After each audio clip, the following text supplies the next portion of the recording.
ഒരുപാട് പേരുടെ എല്ലാ നാളത്തെയും ഒരു ആഗ്രഹമാണ് നമുക്ക് നല്ലൊരു ഗ്രിൽ പ്ലാന്റ് സെറ്റ് ചെയ്യണമെന്ന്. അങ്ങനെ അതിന് വേണ്ടിയിട്ടായിട്ട് നമുക്കൊരു സ്പെഷ്യൽ വീഡിയോ ആണ് ഇന്ന് നമ്മൾ ഷെയർ ചെയ്യാൻ പോകുന്നത്. നമ്മളെ പിച്ചകം, നിറച്ച് പൂ പിടിക്കുന്ന പിച്ചകം പ്ലാന്റും അതേപോലെ തന്നെ മാൽപീജിയ പ്ലാന്റ്. നമ്മളെ മാൽപീജിയ പ്ലാന്റ് സെറ്റ് ചെയ്യുന്നത് കണക്ക് തന്നെ നമുക്ക് പിച്ചകവും സെറ്റ് ചെയ്യാൻ പറ്റുന്നതാണ്. നമ്മൾ ഒരുപാട് അടുത്ത് പോകുമ്പോഴത്തേക്ക് ഒരുപാട് ഫോട്ടോസിലും എല്ലാം ഇതേപോലെ പല ഡിസൈനിൽ കട്ട് ചെയ്ത് നിർത്തിയിരിക്കുന്നത് കാണാം. ഇതിന് വേണ്ടുന്നത് ഒരു വലിയ ഗ്രില്ലാണ്. നല്ല ഭംഗിയുള്ള ഒരു ഗ്രില്ല് നമ്മൾ ലെയ്ത്തിലൊക്കെ പറഞ്ഞ് പണിയിപ്പിക്കുക. പണിയിപ്പിച്ചതിന് ശേഷം 1, 2, 3 പ്ലാന്റ് വീതം നല്ലൊരു ചട്ടിയിലാണെങ്കിൽ ചട്ടിയിൽ, തറയിലാണെങ്കിൽ ചെറുതറയിൽ ഇതേപോലെ നമുക്ക് ഉണ്ടാക്കിയെടുക്കാൻ പറ്റുന്ന ഒരു പ്ലാന്റാണ് മാൽപീജിയ പ്ലാന്റ് എന്നറിയപ്പെടുന്ന നമ്മളുടെ സ്വന്തം ഗ്രിൽ പ്ലാന്റ്.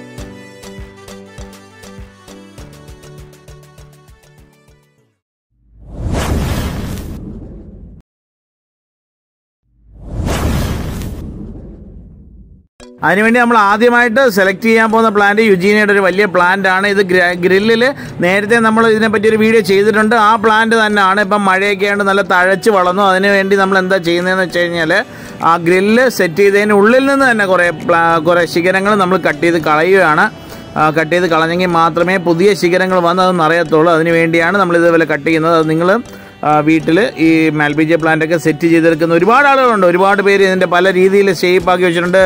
മയിലിൻ്റെ ആകൃതി, അതേപോലെ തന്നെ ആനയുടെ ആകൃതി, അതേപോലെ തന്നെ ഒരുപാട് മോഡൽ സെറ്റ് ചെയ്ത് വെച്ചേക്കുന്ന ഒരുപാട് ആളുകളുണ്ട്.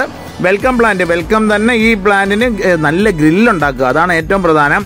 നല്ലൊരു ഗ്രില്ലുണ്ടാക്കി കഴിഞ്ഞാൽ നമുക്ക് 2, 3 പ്ലാന്റ് വീതം ഓരോ ചട്ടിയിലും വെച്ച് ആ ഗ്രില്ല് ആ ചട്ടിയിലോട്ട് ഇറക്കിയെടുത്ത് ആ ഗ്രില്ലിനകത്തോട്ട് ഇതിനെ വളർത്തിയെടുത്താൽ മാത്രം മതി. ഇത് നല്ല വൃത്തിയാവണം ഗ്രീനറി ആയിട്ട് നല്ല ഒരു ലെറ്റർ ആൽഫബറ്റ്സോ എന്തെങ്കിലുമൊക്കെ നമുക്ക് അതിനകത്ത് റെഡിയാക്കാൻ പറ്റും. അതേപോലെ തന്നെ ഓരോ മോഡലും നമുക്ക് കഴിവിൻ്റെ പരമാവധി യൂസ് ചെയ്തുകൊണ്ട് നമുക്കത് വളരെ മനോഹരമാക്കി എടുക്കാൻ സാധിക്കുന്ന ഒന്നാണ് മാൽപീജിയ പ്ലാന്റ്.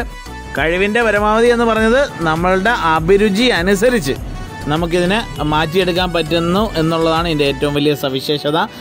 കട്ട് ചെയ്ത പ്ലാന്റുകൾ കട്ട് ചെയ്ത ഭാഗങ്ങൾ നല്ല വൃത്തിയാവണ്ണം എവിടെയെങ്കിലും വെക്കുക. അതിനകത്ത് ഒന്ന് കട്ട് ചെയ്തതിന് ശേഷം ഫംഗിസൈഡ് സ്പ്രേ ചെയ്ത് കൊടുത്തു കഴിഞ്ഞാൽ ഏറ്റവും നല്ലതാണ്. നമ്മളെ പോട്ടി മിക്സറായിട്ട് എടുക്കുന്നത് നേരത്തെ പറഞ്ഞിരുന്നു. എല്ലുപൊടി, വേപ്പമണ്ണാക്ക്, ചാണകപ്പൊടി, ചകിരിച്ചോറ്, കടലപ്പിണ്ണാക്ക് എല്ലാം കൂടെ മിക്സ് ചെയ്ത് മണ്ണുമായിട്ട്, നാടൻ മണ്ണ് വെച്ച് അച്ചൽ മണ്ണോ ചുമന്ന മണ്ണോ ആണെന്നുണ്ടെങ്കിലും നമുക്കതിനെ ഉപയോഗിക്കാൻ പറ്റും. പലയിടത്തും പല സ്ഥലങ്ങളിലും ഇത് പലതരം മണ്ണുകളാണുള്ളത് അല്ലേ. അന്നേരം ആ മണ്ണുകളിൽ നമ്മളുടെ കേരള കാലാവസ്ഥയ്ക്ക് ഏറ്റവും അനുയോജിച്ച ഒരു പ്ലാന്റ് കൂടിയാണ് മാൽപീജിയ പ്ലാന്റ്. നമുക്കൊരു വലിയ ആർച്ച് വരെ ഇതിനകത്ത് ചെയ്തെടുക്കാൻ പറ്റുന്നു എന്നുള്ളതാണ് ഇതിൻ്റെ സവിശേഷത. ആദ്യമേ ഉള്ള ഫോട്ടോ കാണുമ്പോൾ നമുക്കത് മനസ്സിലാവും. നമുക്ക് ഇതേപോലെ തന്നെ നമ്മളെ പിച്ചകം, അതേപോലെ പലതരം ബൊഗൈൻവില്ലയ്ക്കും ഒക്കെ നമുക്ക് ഇതേപോലെ ഗ്രില്ല് ഉണ്ടാക്കിയിട്ട് അതിനകത്ത് വളർത്തി ഒതുക്കിയെടുക്കാൻ പറ്റുന്ന ചെടികളാണ്. അതേപോലെ തന്നെ പിച്ചകത്തിന് നമ്മൾ എടുത്തു പറയേണ്ട ഒന്നാണ് കാര്യം. ഇത്രയും ബുഷായിട്ട് വരുന്ന നല്ല ഗ്രീനായിട്ട് നിൽക്കുകയും അതേപോലെ തന്നെ നിറച്ച് പൂ പിടിക്കുന്ന ഒരു ചെടിയാണ് പിച്ചകം. എന്താ പറയുക, രാത്രിയും ഒക്കെ നല്ല ഭംഗിയാണ് കാണാൻ. രാത്രിയിലാണെങ്കിൽ പോലും നല്ല ഭംഗിയായിട്ട് നല്ല പാൽവെള്ള നിറത്തിലുള്ള പൂക്കളാണ് വരുന്നത്. നമ്മൾ ആദ്യമേ വീഡിയോയിൽ കാണിച്ചിരുന്നു. അതാണ് പിച്ചകത്തിൻ്റെ തൈകൾ അവൈലബിൾ ആണ്. ആ നമ്പറിൽ കോൺടാക്ട് ചെയ്ത് കഴിഞ്ഞാൽ, വാട്സപ്പിൽ മെസ്സേജ് ചെയ്ത് കഴിഞ്ഞാൽ തൈകൾ ആവശ്യമുള്ളവർക്ക് വേണമെന്നുണ്ടെങ്കിൽ അത് വിളിച്ചാൽ കിട്ടത്തില്ല. വാട്സപ്പ് ചെയ്ത് കഴിഞ്ഞാൽ അറേഞ്ച് ചെയ്താൽ വേണ്ടുന്ന ആളുകളുടെ പേരോ ഡീറ്റെയിലോ ഒക്കെ നമുക്ക് അതിനകത്ത് അഡ്രസ്സ് എല്ലാം കൊടുത്തു കഴിഞ്ഞാൽ അത്യാവശ്യം ആളുകൾക്ക് കൊറിയർ ചെയ്ത് തരാൻ സാധിക്കുന്നതാണ്. പിന്നെ അങ്ങനെ പെട്ടെന്ന് ഡെഡായി പോകുന്നൊരു പ്ലാന്റ് അല്ല. ഒരുപാട് വർഷം നിൽക്കുന്ന ഒരു പ്ലാന്റാണ് മാൽപീജിയ.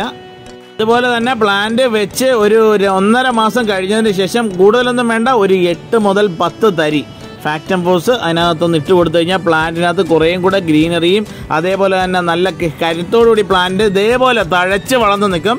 അതിനുശേഷം ആ ഗ്രില്ലിനകത്ത് വെച്ച് വേണം കട്ട് ചെയ്യാനായിട്ട്. പുറത്ത് വെച്ചല്ല, ഗ്രില്ലിൻ്റെ അകത്ത് വെച്ച് കട്ട് ചെയ്യണം. പിന്നെ പരമാവധി പുറത്തോട്ട് കിടക്കുന്ന ചെറിയ ശിഖരങ്ങൾ നമ്മൾ കൈകൊണ്ട് തന്നെ ഒതുക്കി അകത്തേക്ക് വെക്കാൻ ശ്രമിക്കുക. അങ്ങനെയും കൂടെ നമുക്ക് കുറച്ചും കൂടെ ആ ഒരു ഭംഗി അതിനകത്ത് കൂട്ടാനായിട്ട് സാധിക്കും.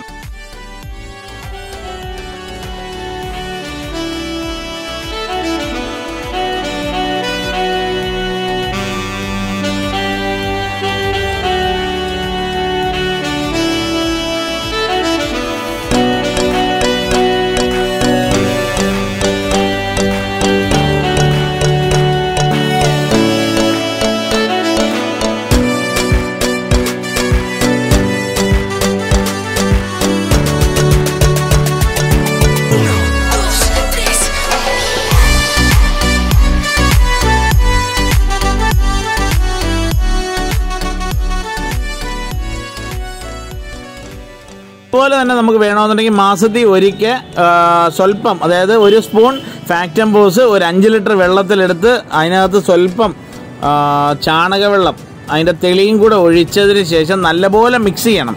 ഈ 5 ലിറ്റർ വെള്ളം എത്ര എടുക്കുന്ന, അതായത് 5 ലിറ്റർ വെള്ളം എടുക്കുകയാണെന്നുണ്ടെങ്കിൽ 1 ലിറ്റർ ചാണകവെള്ളം, അതിൻ്റെ കൂടെ തന്നെ 1 സ്പൂൺ ഫാക്ടംബോസ്, ഇത് 3 കൂടി ഇട്ട് നല്ല വൃത്തിയാവണ്ണം കലക്കിയതിന് ശേഷം എല്ലാ ചെടിക്കും, അതായത് നമ്മളെ മറ്റുള്ള ചെടികൾക്ക് കൊടുക്കുന്നതിൻ്റെ കൂടെ തന്നെ എല്ലാ ബാക്കിയുള്ള ചെടികൾക്കും കൊടുക്കുന്നതിൻ്റെ കൂടെ തന്നെ നമുക്ക് ഈ പ്ലാന്റിനും കൂടെ 1 തവി വീതം ഒഴിച്ചു കൊടുത്തു കഴിഞ്ഞാൽ ഏറ്റവും നല്ലതാണ്. പ്ലാന്റിന് കുറച്ചും കൂടെ ഗ്രോത്ത് വരാൻ വേണ്ടി അത് നമുക്ക് സഹായകമാകും. അതേപോലെ തന്നെ നമ്മൾ റോസ് അതേപോലെ മറ്റുള്ള ചെടികൾക്കും ഒക്കെ ലൈറ്റായിട്ട് കൊടുക്കുന്നത് ഉത്തമമാണ്. അതും കൂടെ പ്രത്യേകം പറയുവാണ്. അതേപോലെ തന്നെ നമ്മളെ ലാൻഡ്സ്കേപ്പ് ചെയ്യാൻ ആഗ്രഹിക്കുന്ന ആളുകൾക്കും അതേപോലെ തന്നെ പെബിൾ ഗാർഡൻ ചെയ്യാനായിട്ട് ആഗ്രഹിക്കുന്ന ആളുകൾക്കും ഏറ്റവും നല്ല ഒരു സുഹൃത്ത് എന്ന് വേണമെന്നുണ്ടെങ്കിൽ നമുക്ക് ഈ മാൽപീജിയ പ്ലാന്റിനെ പറയാൻ. കാര്യം നല്ല ഒരു ഏരിയയെ നല്ലൊരു ഡെക്കറേഷൻ രീതിയിൽ നമുക്ക് നല്ല ഭംഗിയായിട്ട് ഉണ്ടാക്കിയെടുക്കാൻ പറ്റുന്ന ഗ്രില്ല് വെച്ചിട്ട് അതിനകത്ത് പടത്തിയല്ല അതിനകത്ത് തന്നെ നല്ല നിർത്തി ബുഷാക്കി വളർത്തിയെടുക്കാൻ പറ്റുന്ന പ്ലാന്റുകളുടെ കൂട്ടത്തിൽ ഏറ്റവും നല്ല ഒന്നാണ് ഇത്. അതുകൊണ്ടാണ് ഞാൻ അത്രയും പറഞ്ഞത്. ഏറ്റവും നല്ല പ്ലാന്റുകളിലൊന്നാണ് മാൽപീജിയ പ്ലാന്റ്. ഇതിൻ്റെ വെരിഗേറ്റഡ് പ്ലാന്റും കൂടി ഇപ്പം ചിലയിടത്തൊക്കെ വരുന്നുണ്ട്. പക്ഷെ നമുക്ക് കുറച്ച് പ്ലാന്റേ ഉള്ളൂ. അത് ഭാവിയിൽ നമ്മൾ തയ്യൽ ഉൽപ്പാദിപ്പിച്ചതിന് ശേഷം കുറച്ച് കൊടുക്കുന്നതായിരിക്കും. അതേപോലെ തന്നെ ഏറ്റവും നമ്മളെ സബ്സ്ക്രൈബറിൽ ഒരാൾക്ക് വന്ന ഒരു സംശയമുണ്ട്. നമ്മളെ റോസ് പ്ലാന്റിൻ്റെ റോസാപ്പൂവിൻ്റെ കളറ് ചേഞ്ചായി പെട്ടെന്ന്, അതെന്താ കാരണം എന്ന് ചോദിച്ചു. നമ്മളെ ചാണകവെള്ളത്തിൻ്റെ യൂസ് കൂടിയാൽ ചിലപ്പം നൈട്രജൻ്റെ കണ്ടൻറ്റ് കൂടുമ്പോഴത്തേക്ക് ചിലപ്പോൾ ഇങ്ങനെ വരാനായിട്ടുള്ള സാധ്യതയുണ്ട്.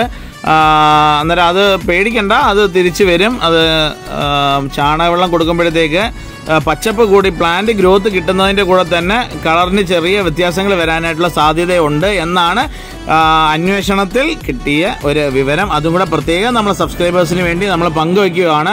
അന്നേരം ഈ വീഡിയോ നിങ്ങൾക്ക് ഏവർക്കും ഇഷ്ടപ്പെട്ട് കാണുമെന്ന് വിശ്വസിക്കുന്നു. അന്നേരം നമ്മളെ വീഡിയോ ഇഷ്ടപ്പെട്ടെന്നുണ്ടെങ്കിൽ പുതിയതായിട്ട് ആരെങ്കിലും കാണുന്നവരുണ്ടെന്നുണ്ടെങ്കിൽ നമ്മളെ ചാനൽ സബ്സ്ക്രൈബ് ചെയ്യാനായിട്ട് ശ്രമിക്കുക. മാക്സിമം സബ്സ്ക്രൈബ് ചെയ്യുക, ലൈക്ക് ചെയ്യുക, മാക്സിമം നിങ്ങളുടെ കൂട്ടുകാരിലേക്ക് കൂടി എത്തിക്കാനായിട്ട് ശ്രമിക്കും എന്നുള്ള ഉറച്ച വിശ്വാസത്തോടു കൂടി ഇന്നത്തെ വീഡിയോ ഇഷ്ടപ്പെട്ട് കാണും എന്ന് വിശ്വസിക്കുന്നു. അന്നേരം ഇതുപോലുള്ള ഒരുപാട് വീഡിയോകളൊക്കെ കാണാൻ വേണ്ടി നമുക്ക് വീണ്ടും കാണണം. അതുകൊണ്ട് തന്നെ അഥവാ നമ്മളെ ചാനലിൽ എന്തെങ്കിലും പ്രശ്നം വന്നു കഴിഞ്ഞാൽ നമുക്ക് വീണ്ടും കോൺടാക്റ്റ് ചെയ്യാനായിട്ട് നമ്മുടെ ഫേസ്ബുക്കിൽ കുമാർ നഴ്സറി കൊല്ലം എന്ന് പറയുന്ന ഒരു പേജുണ്ട്. അത് മാക്സിമം ഒന്ന് ലൈക്ക് ചെയ്തിട്ട് കഴിഞ്ഞാൽ പുതിയ അപ്ഡേഷനും വരും. അതേപോലെ തന്നെ നമുക്ക് അഥവാ ചാനലിൽ എന്തെങ്കിലും പ്രശ്നം വന്ന് പോയാലും നമുക്ക് വീണ്ടും കാണാൻ സാധിക്കും. അന്നേരം അതും കൂടെ ഒന്ന് ഓർമ്മിപ്പിച്ചു കൊള്ളുന്നു. നമുക്ക് വേറെ പ്രത്യേകിച്ചുള്ള ചാനലുകളൊന്നും ആയിട്ടില്ല. ഈ ഒരൊറ്റ ചാനലാണ്. ഏകദേശം 40,000 കടന്നു സബ്സ്ക്രൈബേഴ്സ്. അന്നേരം ഇത് മാക്സിമം ഷെയർ ചെയ്യുക. മാത്രമല്ല നിങ്ങളെ പേരും അഡ്രസ്സും ഇടാനായിട്ട് ശ്രമിക്കുക. Love you all subscribers. Maximum share ചെയ്യാനായിട്ട് ശ്രമിക്കുക. ഒരു ഗിവ് അവേ പ്ലാൻ ചെയ്തിട്ടുണ്ട്. നിങ്ങളെ അഡ്രസ്സ്, ഫോൺ നമ്പർ, പേര് ഇത് 3 വന്നിട്ടേക്കുക. തിരഞ്ഞെടുക്കുന്ന ഒരു 10 പേർക്ക് നമ്മളുടെ വെജിറ്റബിൾ സീഡിൻ്റെ കോംബോ അയച്ചു തരുന്നതായിരിക്കും. എല്ലാവർക്കും ഒരിക്കൽ കൂടി നന്ദി പറഞ്ഞുകൊണ്ട് നിർത്തുന്നു.